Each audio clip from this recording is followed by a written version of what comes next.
Welcome to the Engine Room Podcast, where host Coach Aaron Sloan and Julie Watson explore the world of boxing through the lens of sport, culture, and science from the Engine Room Boxing Gym in the heart of downtown Tulsa.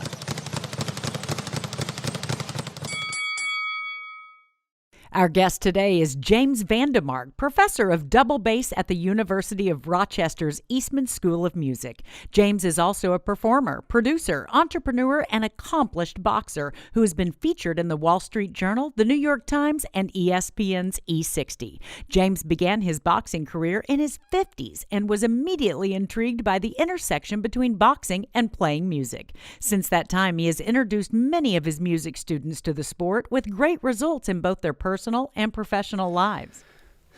Hi, James. Welcome to the Engine Room Podcast. Glad to have you on today. My pleasure. Thank you so much, Aaron. We're really glad to have you here, and I feel like we have so much to talk about because your bio is amazing. But one of the first things I wanted to jump into was thinking about, you came to boxing a little bit later in life, and I just wondered what it felt like for you the first time you walked into that ring, which I know I'm jumping right into everything, but I think about what it might have been like for you to pick up your instrument the first time and just what finding that, I mean, something obviously hit you right off the bat, so. Yeah, right. Something hit me right off the Literally and figuratively. No, but you're absolutely right, because I think that moment, both for a kid and certainly for me as an adult, was like when I was a kid, picking up an instrument, particularly the bass for the first time. It was a thrill. It was kind of a new world in a way. Certainly one, in both cases, music and boxing that I knew a bit about, even starting boxing later. But to really, put the gloves on, do some training, do some sparring, work into competing.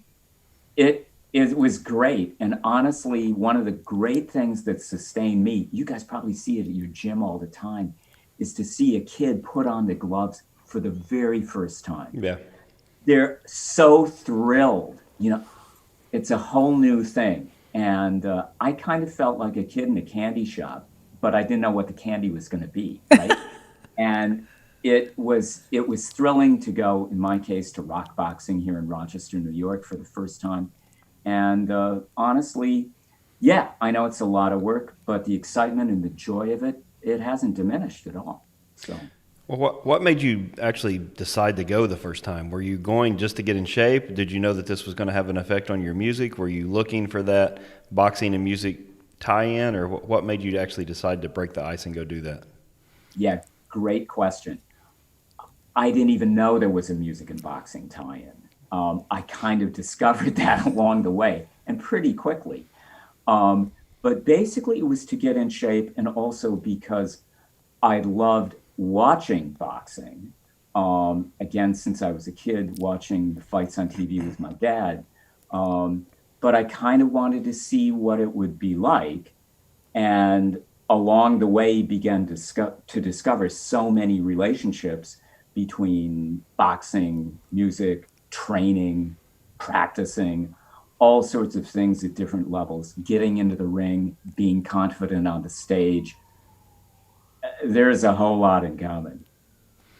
It's just I'm sure the discipline between the two are very similar. Yeah, I mean, you guys know that. You've done it yourselves. You're working with people who are training for whatever it's going to be. A fight, a sparring match, anything. And everything is based on kind of discipline, heart, information, lots of practice. Training, practice, same thing. And it's got to be done with a brain and with a heart. And, it exists, good practicing, good training exists on so many different levels, right? From sleep, nutrition, attitude, building confidence, coordination, rhythm, of course, and how that all gets integrated into your person to go out and be the best fighter you can be, or to be the best player or singer you can be. Sure. It's not dissimilar. It's become such a big part of what you do now, though. Even really overlapping with your teaching. I mean, you're a real advocate for student wellness and health, I think, specifically in the boxing area, but it sounds like it's become part of your role on the campus as well. To an extent. For years, I've taken my students to boxing class. So that's certainly been something in which I've tried to energize them to pursue their own health, but also really physical awareness. Something that, again, when you're training, I mean, the notion, get off my chair here, the notion, if I can stay in the frame here, but the notion that, you've got balance, right? This looks familiar, right? And and you're pivoting so that you get this stronger. It's not dissimilar from having a bow arm, right? That moves in a very specific way, that can be slow, that can be fast, but you train it in many ways. You train it slow my wrist is too far down. I didn't want to get the camera out. Turn them over, right? It's all of those details to be able to make it work. And it's why the people who are really good, you don't see all the hours that are put in behind the scenes. Well, that's what I was fixing to make a note of. It's the muscle memory and the hours of practice that go in. I always tell people boxing is a lonely sport. Nobody ever gets to witness what you do inside the gym. I'm sure it's the same with music, and nobody ever gets to witness all those practice hours and the mistakes you make and the things that you have to move through to get that perfection. Yeah, and you're so right. We're going to make mistakes, and that's what the practice is for. It's to grow. The interesting thing is that a lot of boxers, fighters, people who are in the martial arts are far more willing to take the chance on their mistakes in their training than musicians are. The musicians everybody can do it, but a lot of people think that, I'll just go through this over and over. Nah, you got to analyze it. Either, your teacher's going to do it or your trainer is going to help you with seeing what you're not doing right. And we get a lot of information, admittedly, so we can teach ourselves at a point. But it's very interesting that for fighters, the trainer is so critical, and training is so critical, but learning the best habits, the best practices, it's really very similar to what we do in teaching music at the highest level. So that's very much it. Physical awareness. I think one of the other things that has always come up for me is reflexes. Yeah. It's not just, slip, a punch, slip and roll, whatever. But for a player, you've got to respond very quickly to what you're hearing, oftentimes what you're seeing too. Because if you're playing in a small group with somebody, you've got to be completely attuned to what they're doing so the two of you get it right. Yeah. If your opponent, eyes on your opponent all the time. In music, it's a little bit different. In theory, the person you're playing with is not your opponent, but it's exactly the same thing. You got to be zeroed in on that person so you know what the move is going to be and how you're to respond to it. Because it's very much a physical activity. Well, with the boxing, even though I know with music, as you said, that's the other people you're playing with, they're not your opponent. In boxing, there's a lot of similar things with boxing that even the guy you're fighting, in a lot of ways, still isn't your opponent, because you need a dance partner in order to dance. So you have to have somebody there that you actually, even though that person's there trying to knock you out, there's a certain level of appreciation that you have for those people to actually be able to share the ring with them and put your skills on display. Yeah, that's one of the other things that really drew me to this sport is, frankly, most everybody I've met is such a good sportsman, right? They have such good people skills. You win, lose, you're in the ring, it's okay, And I've seen, some pretty devastating fights for some people, but the heart that both of the fighters showed was almost as impressive as the fight. The good sportsmanship. that's kind of in short supply these days. And I think when we see it in combat sports, it's fantastic. Not everybody's a loudmouth and a showboat. A lot of people are actually pretty humble, win or lose. It's really impressive. I know a couple of fights that really shocked people that I saw. The opponents in the ring were the best imaginable, and it's all the fans who were such lousy sports. Yeah. What did your students say the first time you brought this up, or when you decided, hey, this works great for me, it might work great for my students? Did you get like an immediate gung-ho response, or were people? It was a little bit of a shock. And again, I guess I started with the students maybe about 10 or 11 years ago. And actually, the first group of students were all young women. And that was also kind of intentional on my part, because I wanted to make certain that they had both what I thought would be some defense skills, build some confidence. And they went to the gym the first time and they just loved it. And, they had no idea. I must say I'm very appreciative that they trusted that I was not going to do anything that was going to harm them in any way or that they would get hurt. And then the word kind of spread and the program grew. And look, for a lot of people, going to a gym it's different. A boxing gym. I mean, it's not. Rock Boxing here in Rochester is great place. It's not some suburban high-end gym at all. Yeah, it's great. To that point, I mean, part of what you're talking about now is kind of what gave birth to this podcast, because from coaching inside the gym and seeing all of our different types of clientele and different, people from all aspects of life, social, economic background, ethnic backgrounds. It's one of the things we wanted to share, to show everybody that anybody can do this sport. It's not just set aside for people that want to do it for a living. And I have so many people, when I tell them come to the gym and learn the box, they say, well, I don't want to get hit in the face, or I don't want to, I'm not trying to be a fighter for a living. I'm like, no, it's 90% of the people that's in the gym are not doing it for that, but they're in there for different reasons, Yep, absolutely.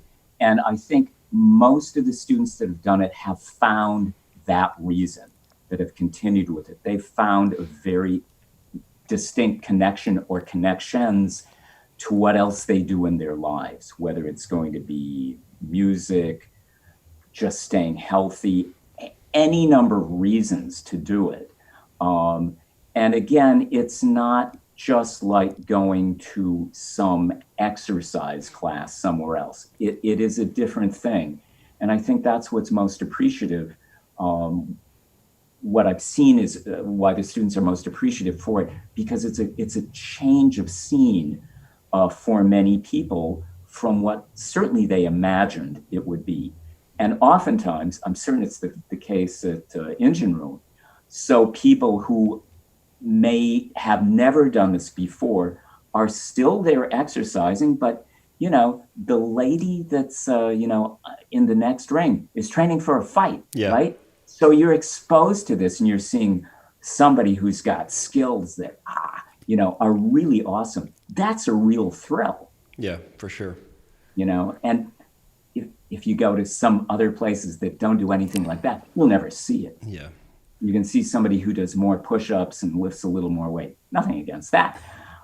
But to see that, it's super exciting for most people, and to be that close. Has that turned some of your students into boxing fans too, outside of their own workouts? Absolutely.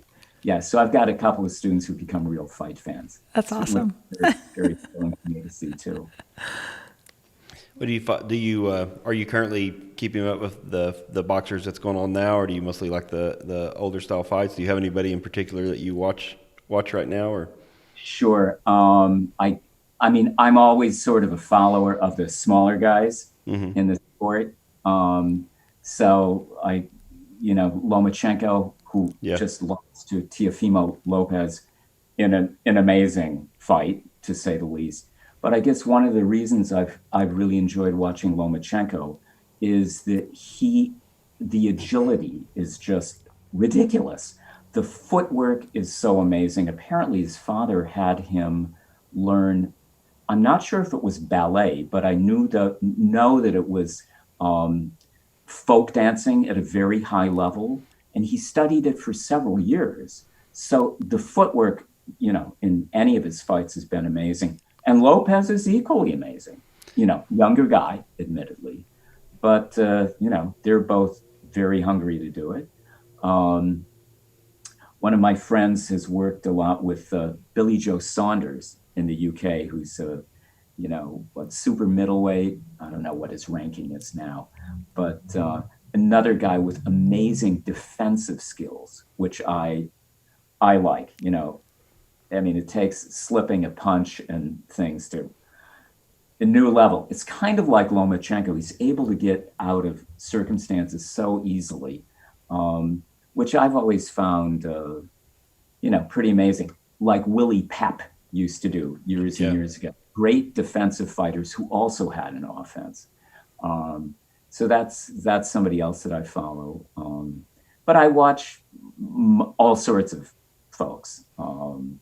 Whatever's on the fights that I can see, I'll often try to watch it if I'm free. And usually I'll try to see if I can pick up some tips, particularly for moving in the ring. I find that a really critical component, so that people, remember hearing on one of your previous podcasts, you don't want to be a plotter.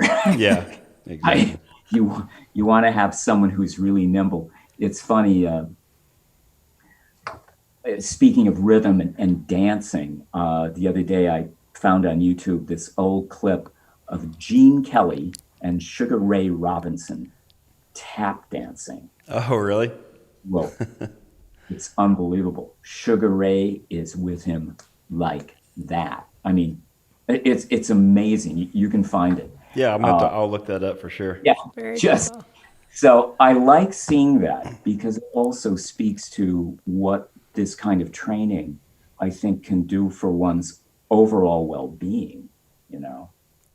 Well, with Lomachenko, he's always amazed me too, because when you're speaking of that classical Ukrainian dance and that he had studied, I think he did that as a kid. His dad purposely, put him in that to help his footwork, and he was great at it. To excel at that many different levels, it shows the talent of an individual. And I think he also had competed in jiu-jitsu and some other sports, and the mental aspect of having those and excelling at those at such a high level is just phenomenal to me. So Absolutely. Yeah, really impressive.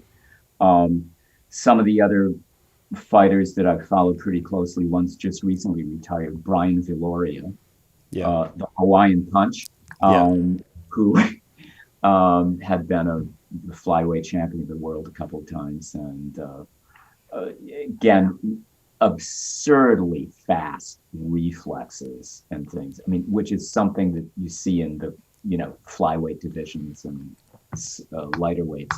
And I've seen a few of his fights. I saw him lose at Madison Square Garden to Ramon Chocolatito Gonzalez, which was really devastating. But a fascinating thing was that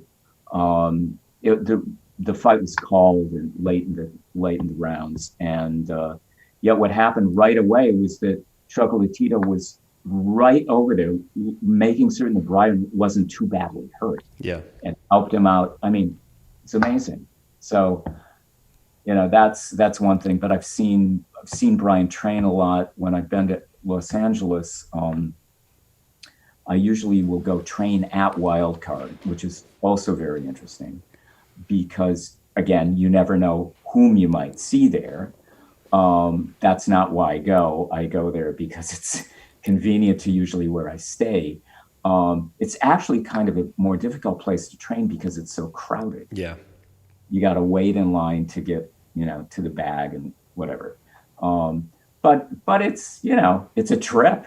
You never know who might be there and who's, downstairs training or who's walked in. And, it's a fascinating thing to see. Well, with But boxing, I think when you walk into a place like that, it kind of brings your own level of training up. Just been in there, and it's not that you're watching the boxers, and I interjected on you because it brings up the point of just hearing those other guys on the bag and hearing their flow of punches and the speed and the tempo that they're throwing at just raises your level of intensity a lot of times. Oh, exactly.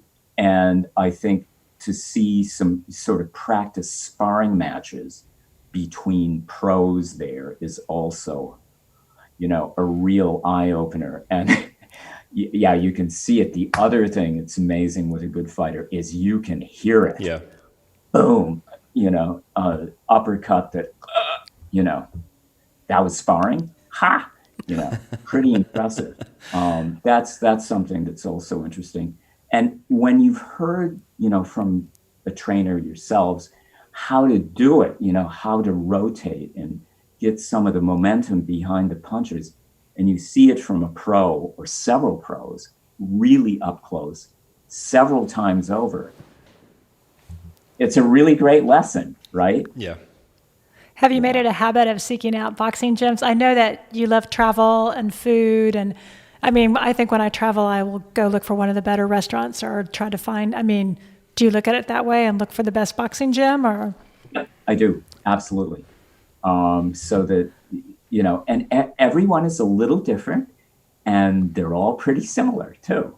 So it's great to see what the differences are and to see what the style will be that sets it apart, particularly from the trainers and to some extent the clientele, who's in there, who's training.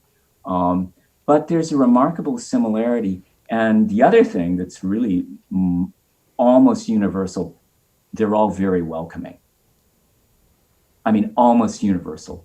I can't think of one that I've been to that doesn't, accept, almost anybody. Yeah, come on in. We'll, get you on the bag, get you going or whatever, and if you've got more experience, they might, offer some helpful tips. So I'm really impressed with boxing gyms on the whole. That's great. I know that you grew up in a small town in Minnesota and played hockey as a kid. Do you think if you'd found or gotten into boxing at a younger age that this might have been something you pursued? You're pursuing it seriously now, in my opinion, but as your sport, do you think?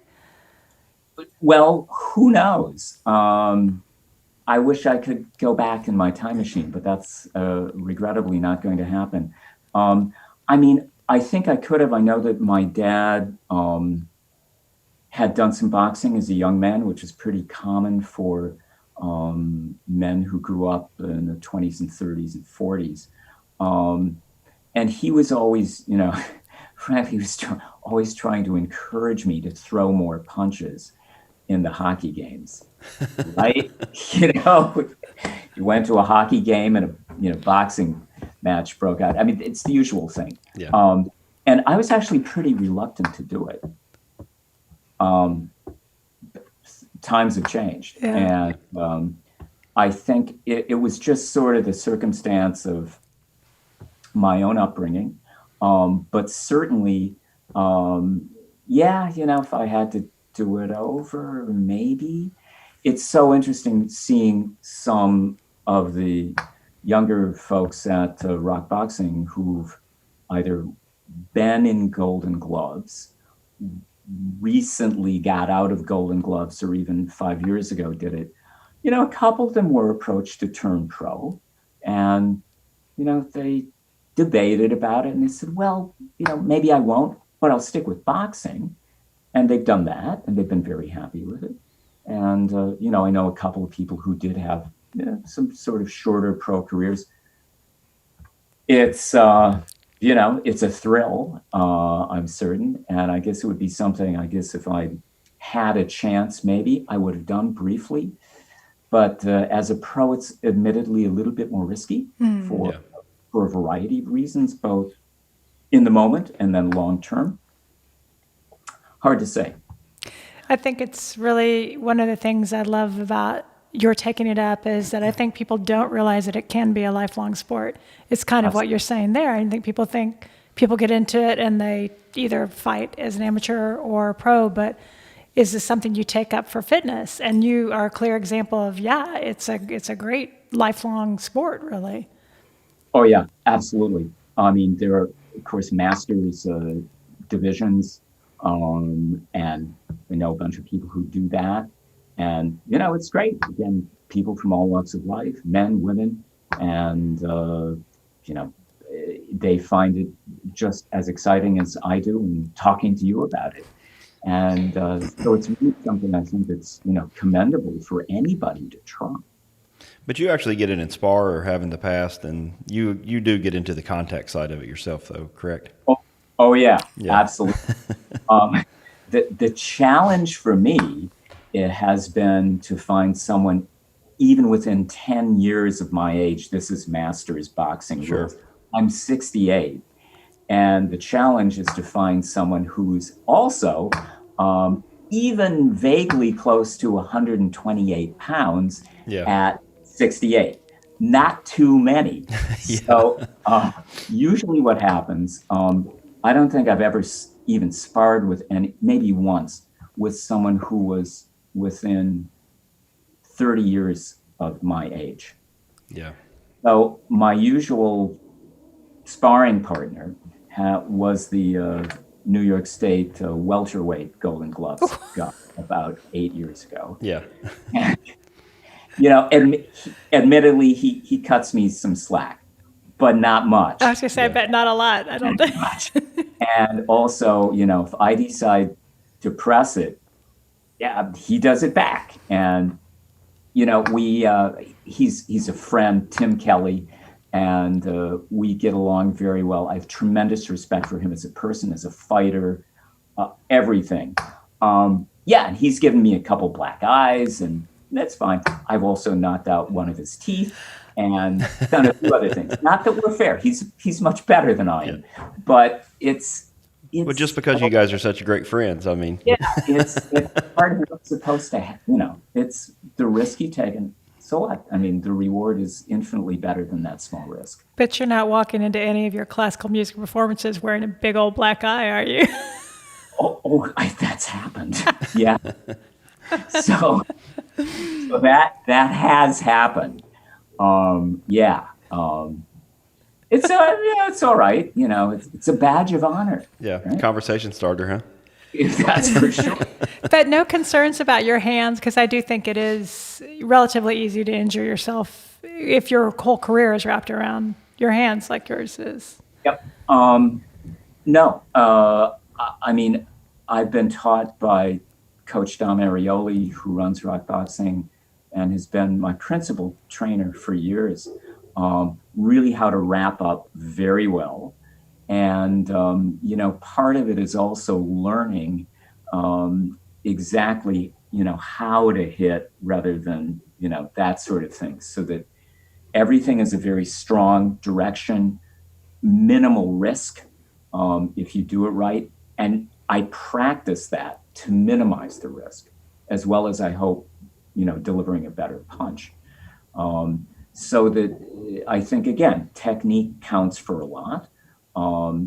Admittedly, speaking of defensive fighting, that's another skill that I'm always trying to work on without, I try to be as elusive and not plotting as I can. But, with someone who's a lot younger, it's a bit of a challenge. But it's okay, so you get hit. I mean, musicians play wrong notes.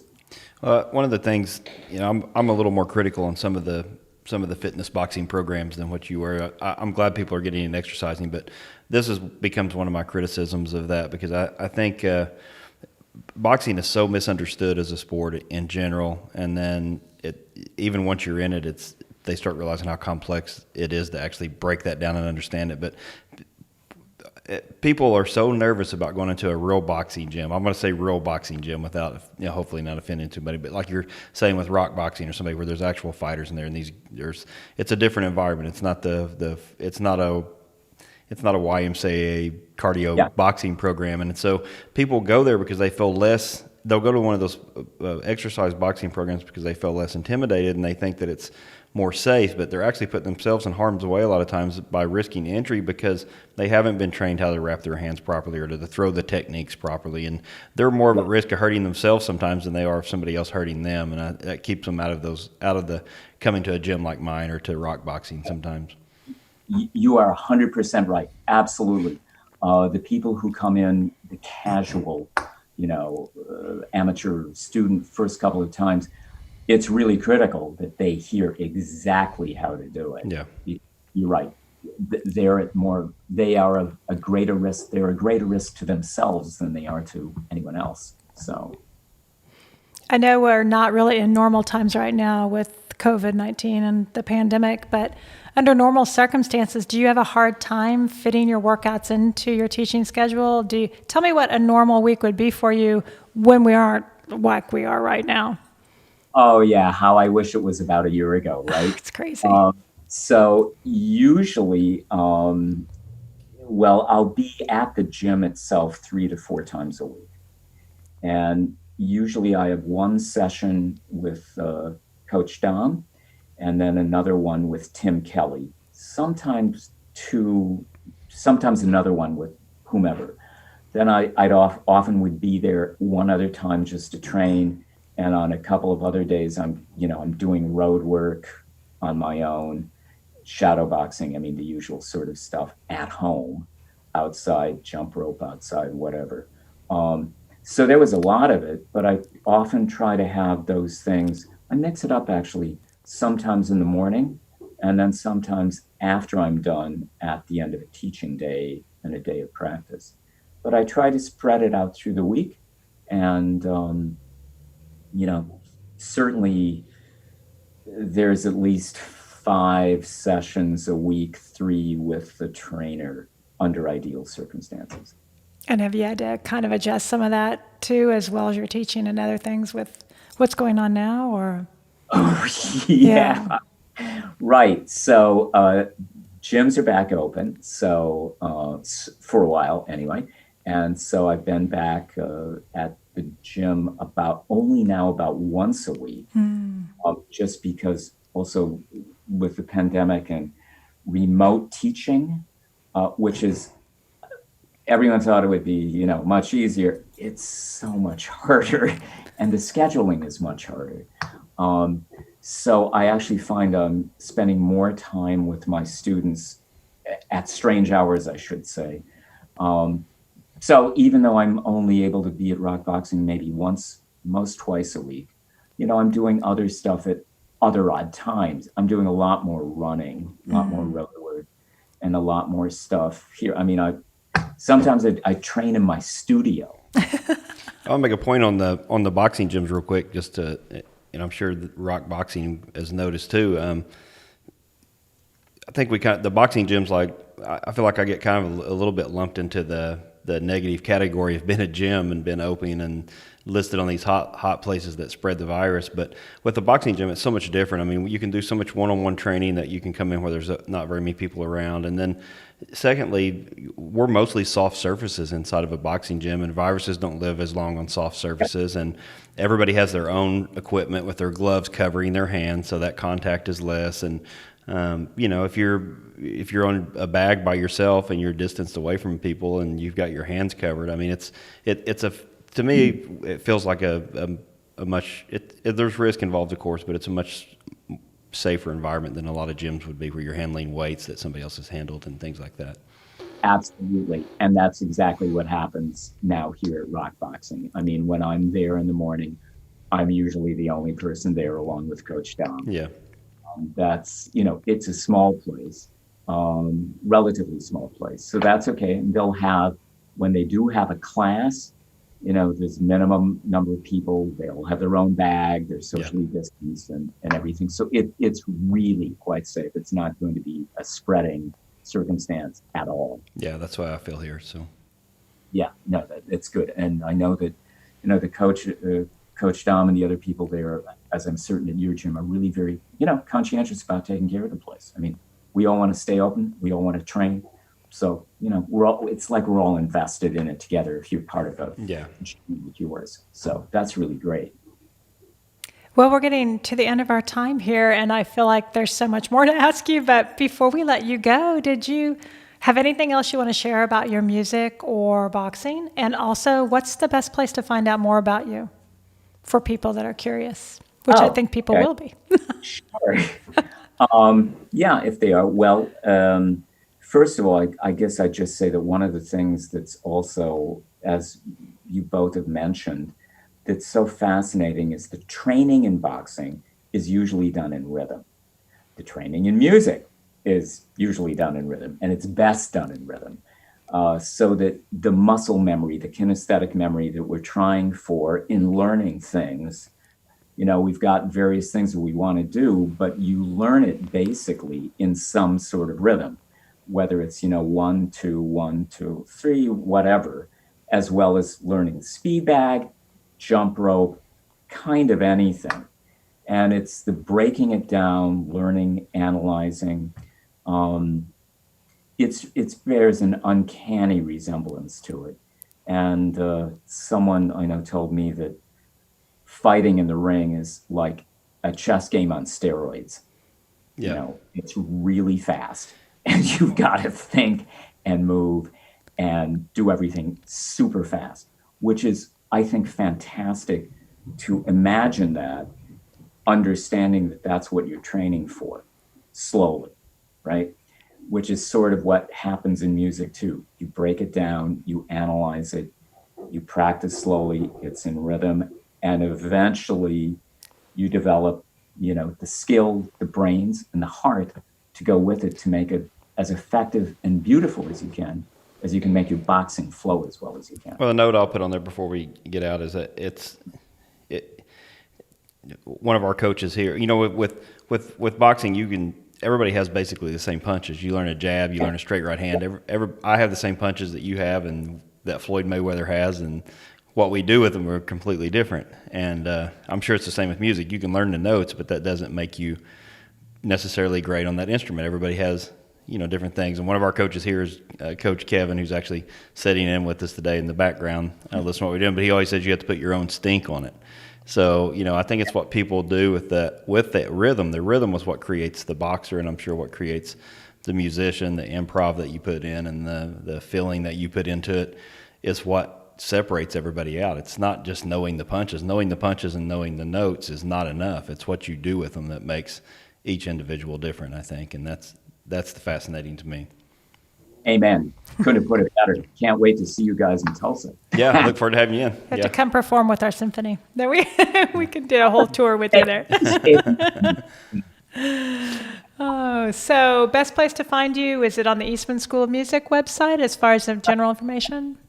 Eavesdrop on Facebook. I'm usually there. I'm usually on social media too, Instagram, Twitter. You can usually find me in some capacity in those places. So. Okay, great. Thank you. You've been a great guest. We loved meeting you. Yeah, thank you very much. Appreciate your time. See you later. So much. Yep. Bye-bye.